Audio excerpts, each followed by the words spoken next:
उपाय से देवी मातंगी को पावन गंगा के जल में प्रविष्ट कराओ। वहीं श्री महाकाली का आविर्भाव होगा गणेश।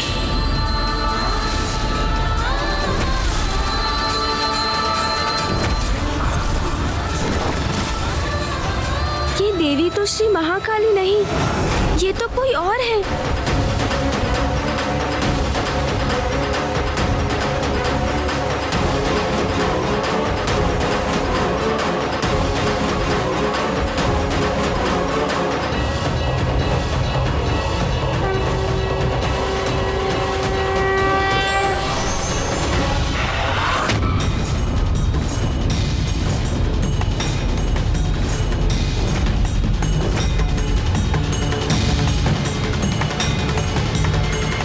गणेश, वो देखो।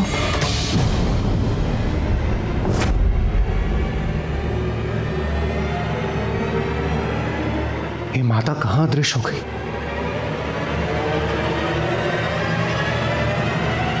माँ श्री महाकाली का आविर्भाव हो रहा है।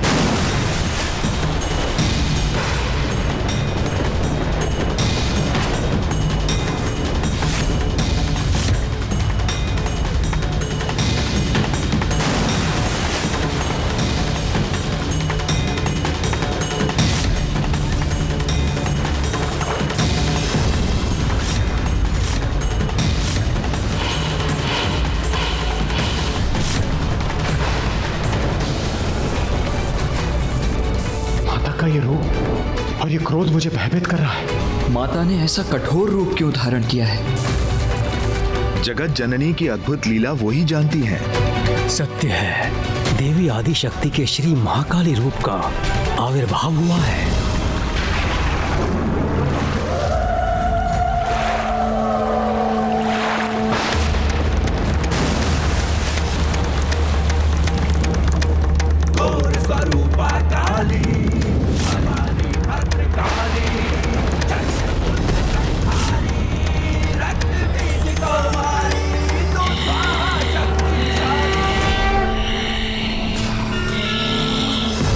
प्रणाम, प्रणाम श्री महाकाली।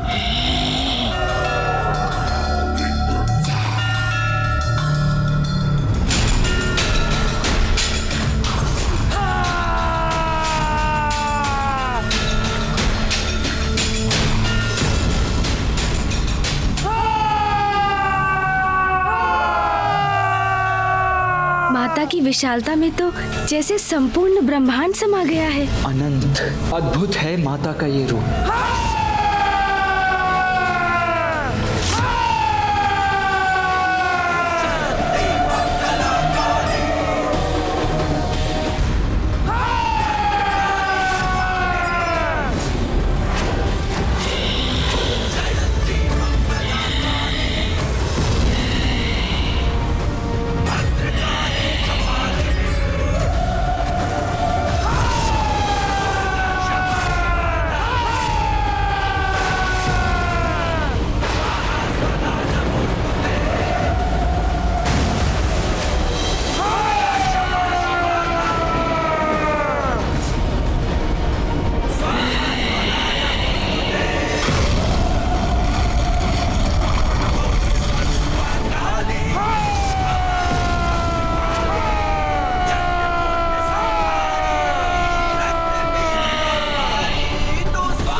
माता श्री महाकाली की दिव्य भव्यता को मैं नमन करता हूँ।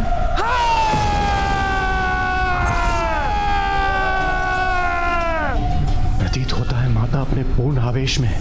जय माता श्री महाकाली, आपके दर्शन पाकर हम धन्य हुए माता।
का स्वर इतना कठोर क्यों है?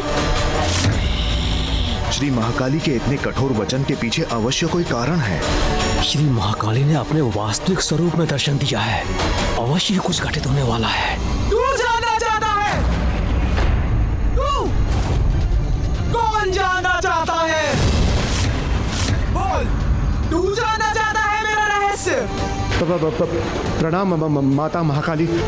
वो मैं इतनी देर से प्रार्थना कर रहा था। रहस्य जानना है तो अब क्या हो गया? तेरे मुख से बोल, किसने छीन लिए? बोल।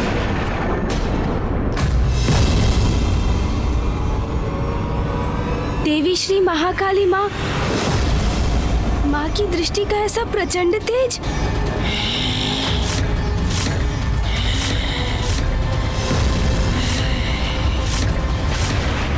माँ के इस रूप के दर्शन के पीछे का कारण मुझे जानना ही होगा। माँ, हम सभी आपकी लीला समझना चाहते हैं, उसका रहस्य जानना चाहते हैं। माता, ये सब मेरा ही अपराध है। मैं ही इसका कारण हूँ माता।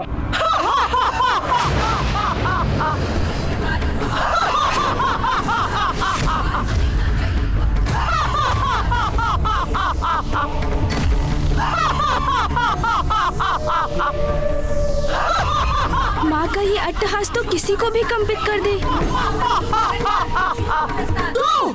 तू है उसका कारण। कौन है तू? मेरी इच्छा के बिना कुछ भी करने वाला। सारा संसार में जो भी होता है मेरी इच्छा के कारण होता है। साधारण सा कोमल सा पत्ता भी हिलता है तो वो भी मेरी इच्छा से। तूने श्राप दिया था क्योंकि वो मेरी इच्छा थी।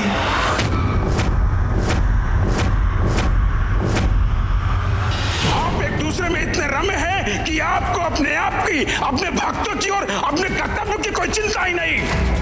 यदि ऐसा है तो आप किसी निर्जन स्थान पर वास क्यों नहीं करते?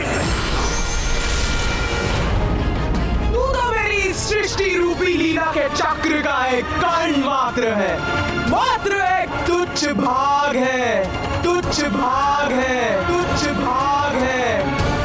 वो चक्र स्वयं मैं हूँ, तू नहीं। और वो लीला चक्र यदि गतिमान होता है तो मेरे कारण, वो लीला चक्र यदि गतिमान होता है तो मेरे कारण। पूछ तेरे मन में क्या प्रश्न है?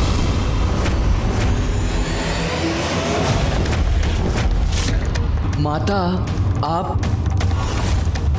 माँ मातंगी के रूप में माँ गंगा में प्रविष्ट हुई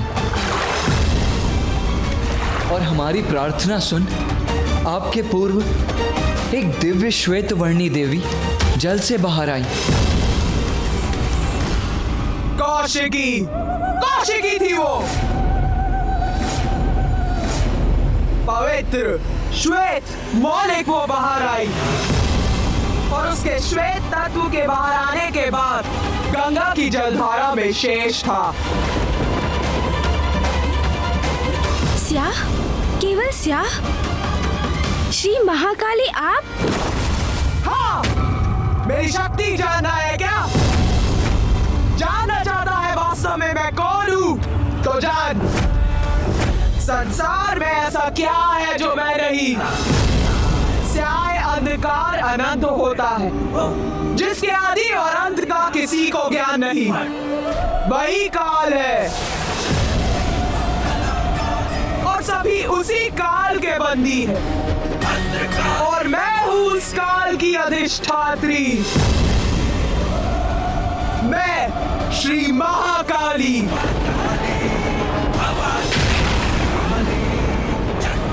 मैं ही परम ब्रह्मा हूँ, मैं ही परम ब्रह्मा हूँ। पराशक्ति हूँ मैं, पराशक्ति हूँ मैं, पराशक्ति हूँ मैं। विशाल विहंगम है माता का ये रूप, अद्भुत है उनकी महिमा। माता महाकाली, हम सभी नतमस्तक हैं आपके समक्ष।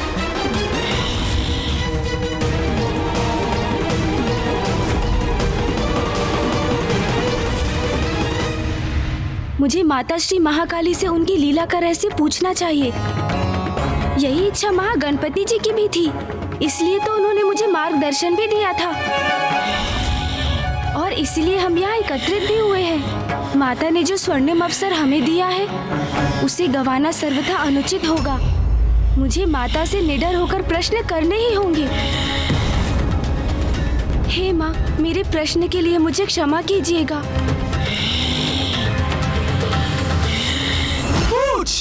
पूछ अपने प्रश्न पूछ। माता, मेरी जिज्ञासा है, मैं जानना चाहता हूँ कि क्या परम ब्रह्म अनेक है? क्योंकि जब मैंने महादेव की कथा सुनी थी तो मुझे ज्ञात हुआ था कि वो ही परम ब्रह्म है। और फिर मुझे श्री महागणपति जी ने भी यही बताया था कि वो परम ब्रह्म है। और अब आपने भी कहा कि आप ही परम ब्रह्म हैं, तो फिर वास्तविक परम ब्रह्म है कौन?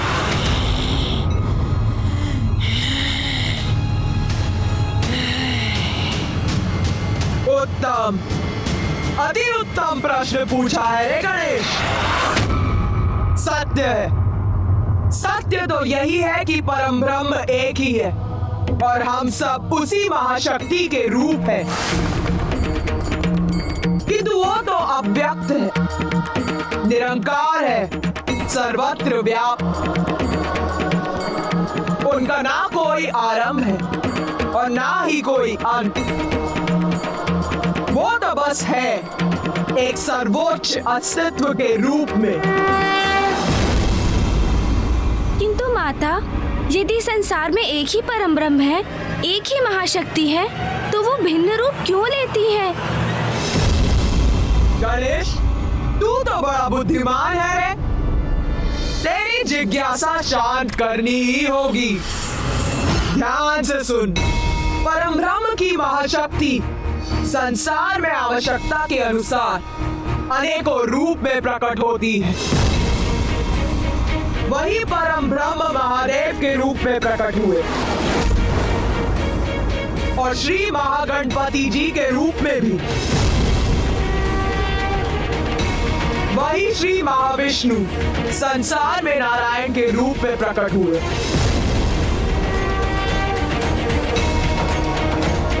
और उन्हीं परम ब्रह्म का एक रूप मैं भी हूँ। परम ब्रह्म के रूप अपने अनुसार संसार के कल्याण हेतु कार्य करते हैं, जो अपने अनेक अवतारों में सृष्टि का पालन भी करते हैं और संहार भी करते हैं। किंतु माता, श्री महाकाली रूप लेने के पूर्व आपने माता मातंगी का रूप क्यों धारण किया था? तेरी जिज्ञासा कब शांत होगी रे गणेश?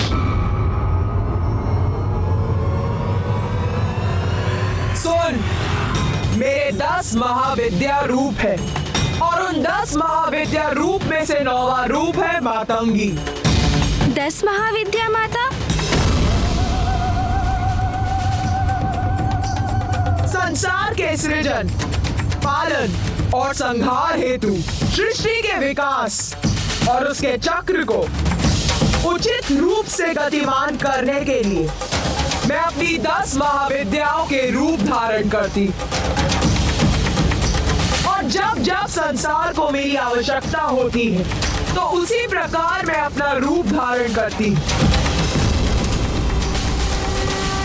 माता, मेरी जिज्ञासा तो और भी बढ़ती जा रही है। आपकी 10 महाविद्या रूप माता, ये कौन है? हमें उनके रूप, शक्तियाँ और कार्य विस्तार से बताने की कृपा कीजिए माता। हमें उनके नामों का भी परिचय दीजिए।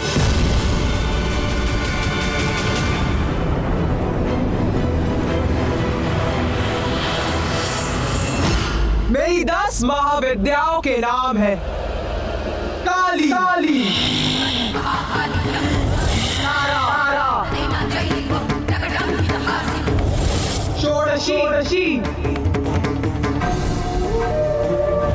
भुवनेश्वरी, भैरव, भैरवी, भूपति, बगुला, बगुला,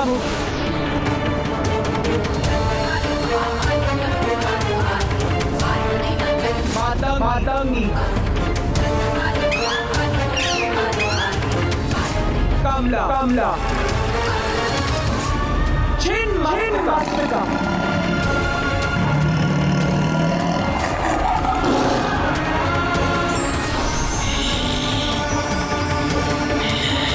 और मेरे प्रत्येक महाविद्या रूप में महादेव भिन्न रूप में मेरे साथ रहते,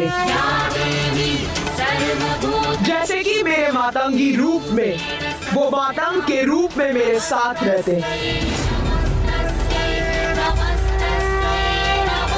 माता, हमें अपने 10 महाविद्या रूपों का परिचय देने के लिए आपको अनेकों धन्यवाद। क्यों? तुम सभी यहाँ मेरे महाकाली रूप का रहस्य ज्ञात करने के लिए एकत्रित हुए हो ना? तो सुनो, अब मैं तुम्हें अपने महाविद्या रूप और मेरे उस रूप में महादेव कौन से रूप में होते हैं ये बताती हूँ।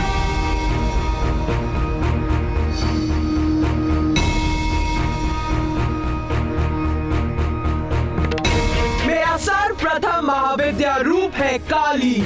काली का उद्गम संसार में महादेव के साथ कैसे हुआ और काली रूप में महादेव ने कौन सा रूप धारण किया, सर्वप्रथम ये कथा सुनो।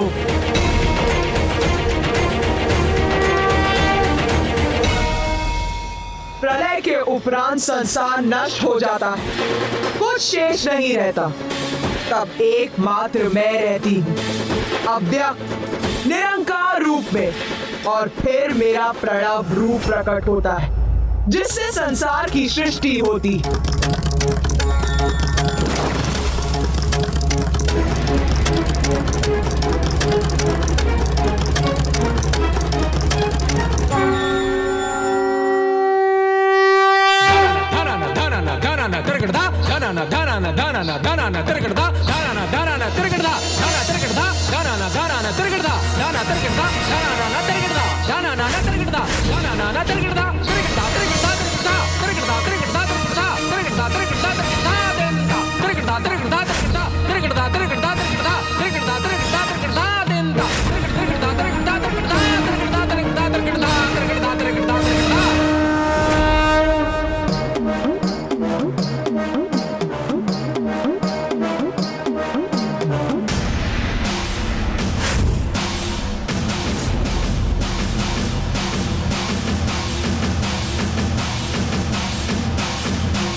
पार्वती, आप एक ही तत्व हैं। समय आने पर देवी लक्ष्मी नारायण की पत्नी बनेंगी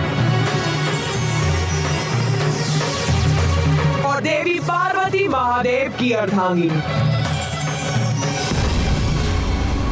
महादेव और देवी सरस्वती, आप दोनों एक तत्व हैं। उचित समय आने पर देवी सरस्वती ब्रह्मदेव की पत्नी बनेंगी। आप सभी को अपने दायित्व, शक्ति और कार्य ज्ञात होंगे।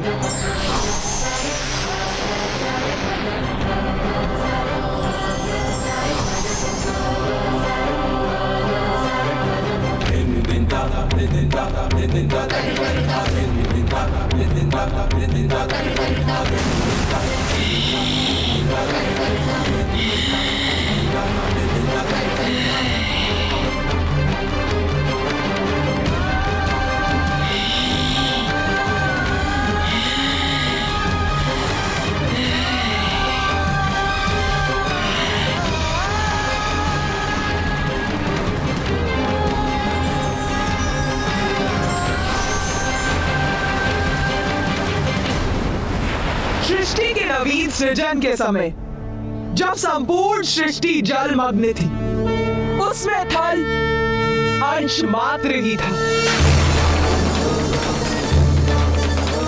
जो जल में उसी प्रकार विद्यमान था जैसे घृत जल में रहकर भी उससे पृथक ही रहता है। थल कोमल था, उसे कठोर बनाना था जिससे उस पर जीवन का संचार हो सके। विष्णुदेव को संसार का पालनहार बनना था, किंतु उसके लिए सर्वप्रथम संसार को आकार देने की आवश्यकता थी। इसलिए मैंने निर्णय लिया कि विष्णुदेव संसार की रचना में मेरे सहायक बनेंगे।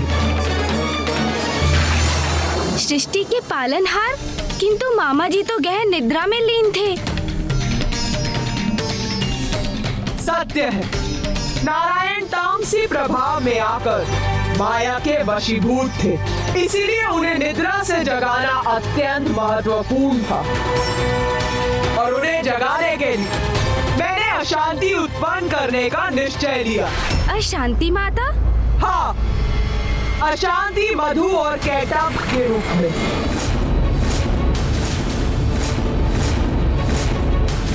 मधु और कैटब माँ, ये कौन थे? दो असुर जिन्हें मैंने अपनी माया स्वरूप देवी महामाया का रूप धारण कर उत्पन्न किया।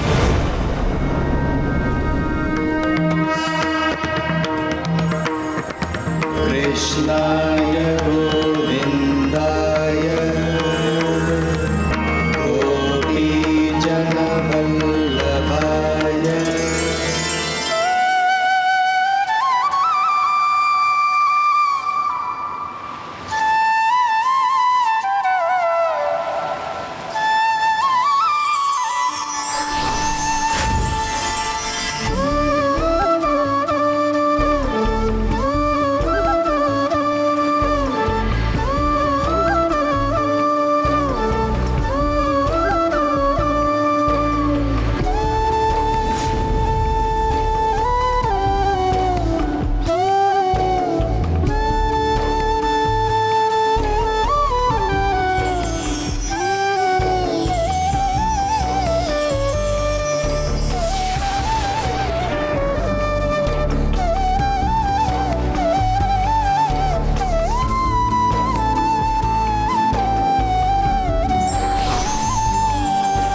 उत्पन्न होने पर मैंने उनमें प्राण का संचार कर उन्हें जीवन प्रदान किया।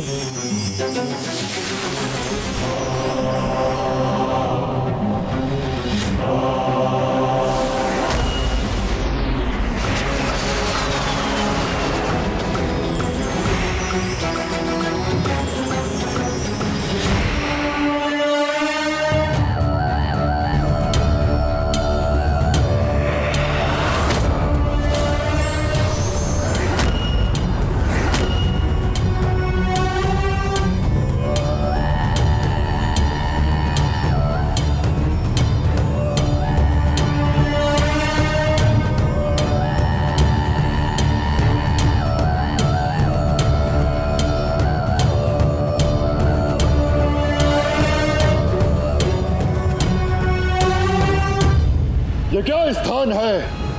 हम इस विशाल सागर के मध्य में क्यों हैं? कौन है हम?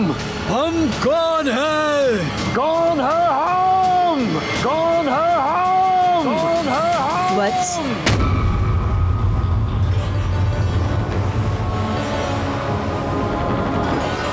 तुम दोनों हो मधु और कैटब। मधु। मैं कैटब। मैं मधु। मधु। मैं कैटब हूँ। मैं कैटब हूँ।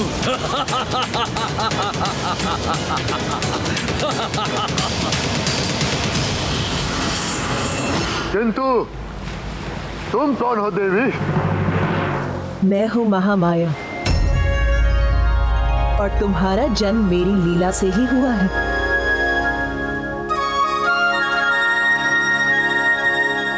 प्रणाम माता।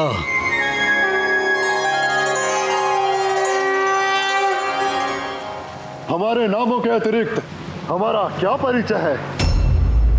पुत्रों, तुम दोनों अत्यंत शक्तिशाली असुर हो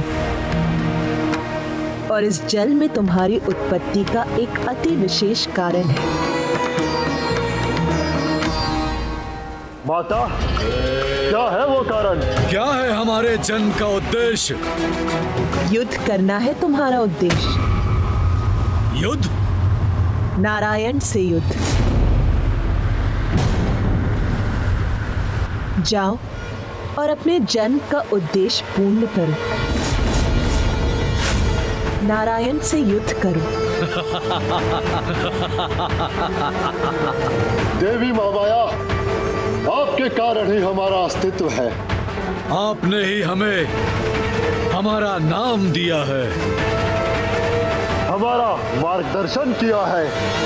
इसलिए देवी, आपका आदेश है कि हम विष्णुदेव से युद्ध करें, तो ऐसा ही होगा।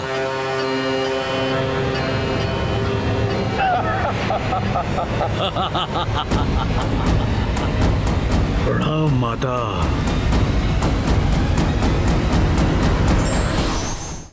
कहाँ है विष्णुदेव?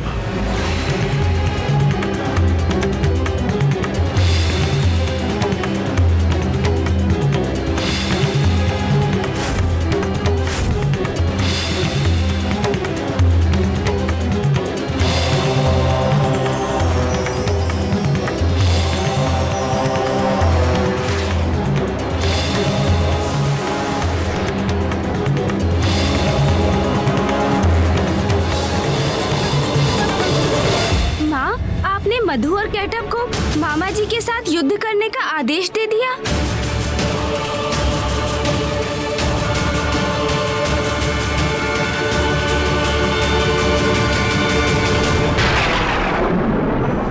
तुझे क्या लगता है ये भूल थी मेरी? जब से मैं आई हूँ प्रश्नों की झड़ी लगा रखी है।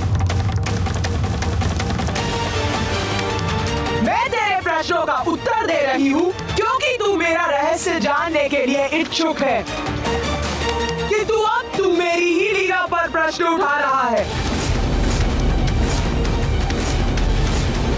हाँ, भेजा मैंने उन दो असुरों को नारायण से युद्ध करने के लिए।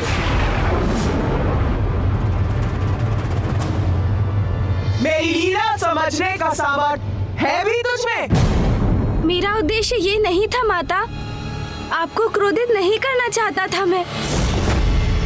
श्री महाकाली माँ, मैं तो बस।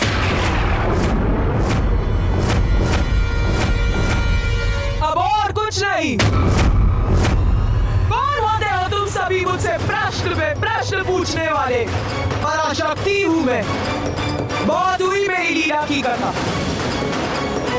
अब ना तो मुझे कुछ सुनना है और ना ही कुछ कहना।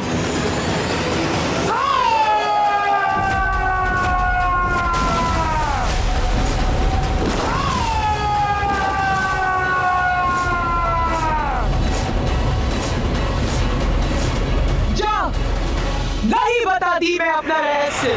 ये क्या कर दिया मैंने? माँ श्री महाकाली माँ के कोप को जागृत कर उन्हें हमसे रुष्ट कर दिया।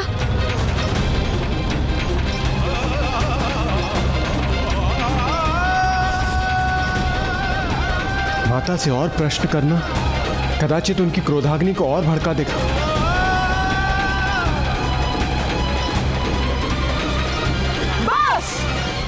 हुआ। अब मैं यहाँ एक पल भी नहीं रुकूंगी।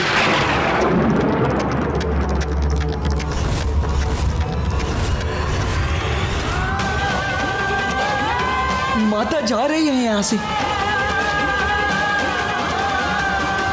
ओम जयंती मंगला काली भद्रकाली कपालिनी दुर्गा क्षमा शिवा धात्री स्वाहा स्वधा नमोस्तुते। ओम जयंती मंगला काली भद्रकाली कपालिनी दुर्गा क्षमा शिवा धात्री स्वाहा स्वधा नमोस्तुते। ओम जयंती मंगला काली भद्रकाली कपालिनी दुर्गा क्षमा शिवा धात्री स्वाहा स्वधा नमोस्तुते।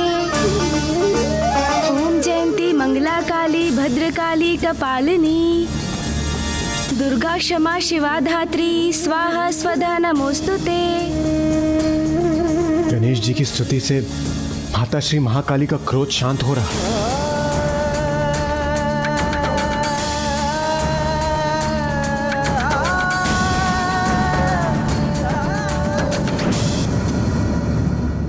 माँ, माँ,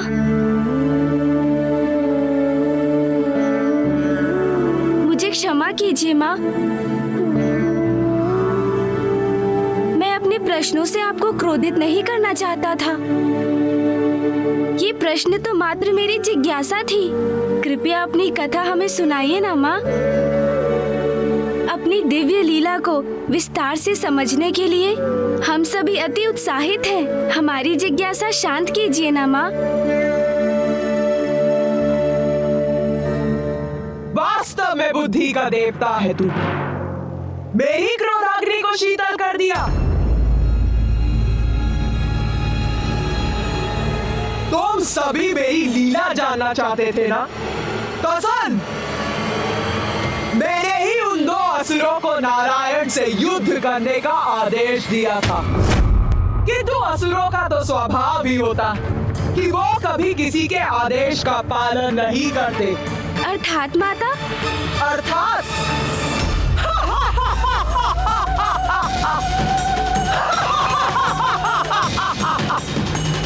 नारायण तक पहुंचने से पूर्व मधु और कैटब की कुदृष्टि ब्रह्मदेव पर पड़ गई।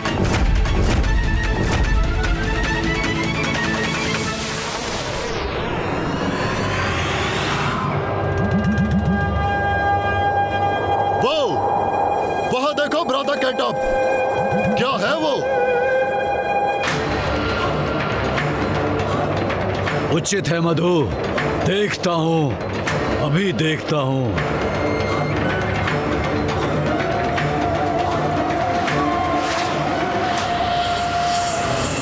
क्या तुम भी वही देख रहे हो जो मैं देख रहा हूँ? एक उच्च आसन पर कोई वृद्ध देवता प्रतीत होता है। हाँ मधु, किंतु इस वृद्ध देवता को इतने ऊंचे आसन की क्या आवश्यकता है? उचित कहते हो भ्राता। उच्च स्थान तो बलवान को प्राप्त होना चाहिए, हमें प्राप्त होना चाहिए।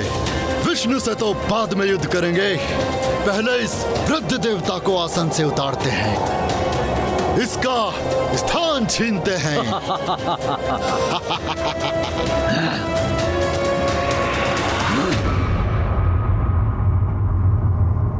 हे वृद्ध देवता, सुनो, सुनो।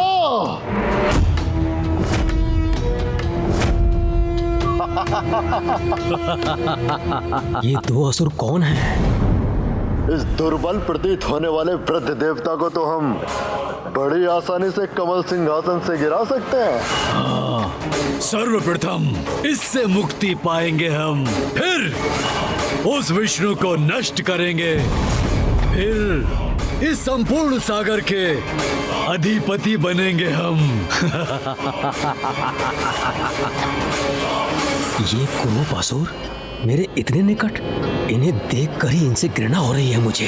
हे वृद्ध देवता, यहाँ एकाकी बैठकर क्या कर रहे हो? मैं वृद्ध नहीं हूँ, मेरे ये श्वेत केश मेरे ज्ञान के प्रतीक हैं और ये मेरा स्थान है। मुझे जहाँ होना चाहिए मैं वही हूँ। नहीं, ये स्थान तुम्हारे लिए उपयुक्त नहीं है। तुम्हें इस ऊंचे आसन की कोई आवश्यकता नहीं। इसके योग्य नहीं हो तुम। चलो उतरो यहाँ से। तुम दोनों यहाँ कर ये उपद्रव क्यों कर रहे हो? मैं शांति प्रिय हूँ। तुम्हें मेरे स्थान से मुझे हटाकर क्या प्राप्त होने वाला है? क्या प्राप्त होगा हमें? बस अब और प्रश्न उत्तर न आए। दूसरों को सताने में ही आनंद है, इतना भी नहीं समझते। इसलिए जैसा कहा जाए वैसा करो, अन्यथा शांति प्रिय देवता तुम्हारे जीवन को अशांति से भर देंगे हम। या कदाचित तुम हमारा विरोध करने की इच्छा रखते हो? हाँ, विरोध करो, संघर्ष करो हमसे। यही चाहते हैं हम। फिर तुम्हें सताने में और आनंद आएगा। ये असुर तो बड़े दुष्ट प्रतीत होते हैं। मैं करूं तो क्या करूं?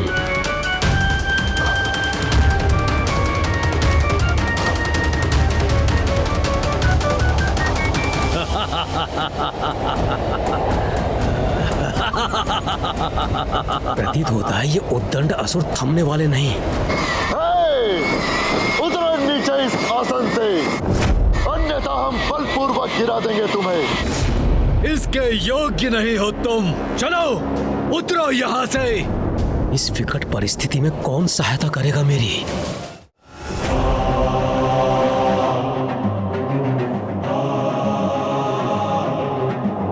नारायण से सहायता की गुहार करता हूं। नारायण, नारायण, निद्रा त्यागिए, उठिए नारायण, नारायण, मेरी सहायता कीजिए।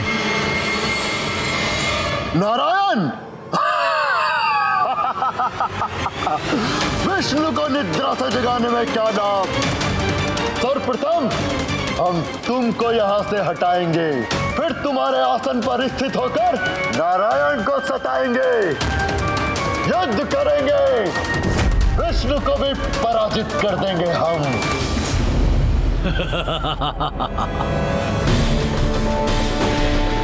नभदेव मधु और कैटब से आतंकित, क्योंकि वो उनसे युद्ध नहीं कर सकते, तो वो नारायण की प्रार्थना कर उन्हें उनकी निद्रा से जगाने का प्रयत्न करने लगे।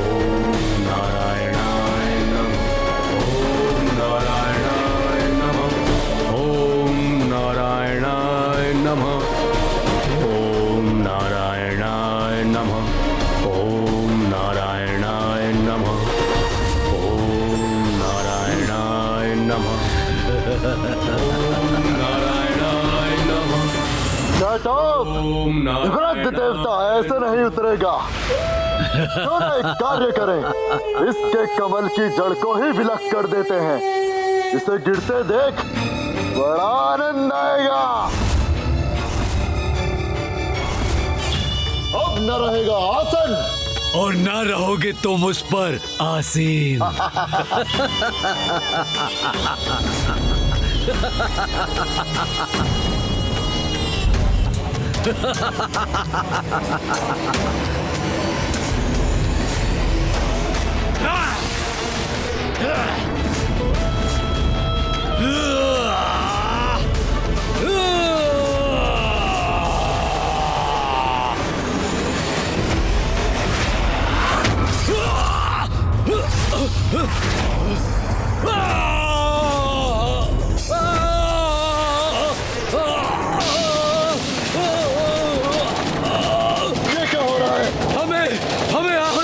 किया? कौन है हमें नीचे गिराने वाला?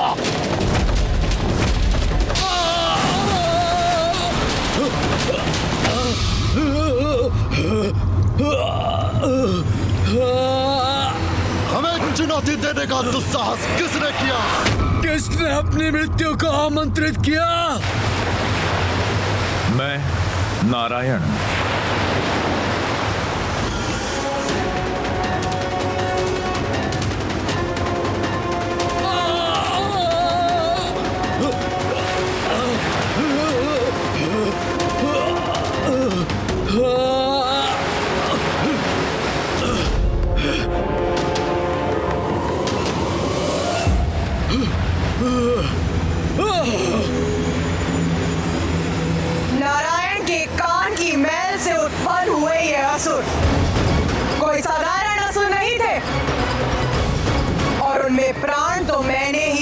कठिन, तो उनका अंत इतनी सरलता से कैसे हो सकता था? मैं चकित और विचलित इस बात से हूँ कि माता द्वारा उत्पन्न 2 असुर उन श्री हरिनारायण विष्णु का सामना भला कैसे करेंगे, जो स्वयं जगत के पालनहार हैं।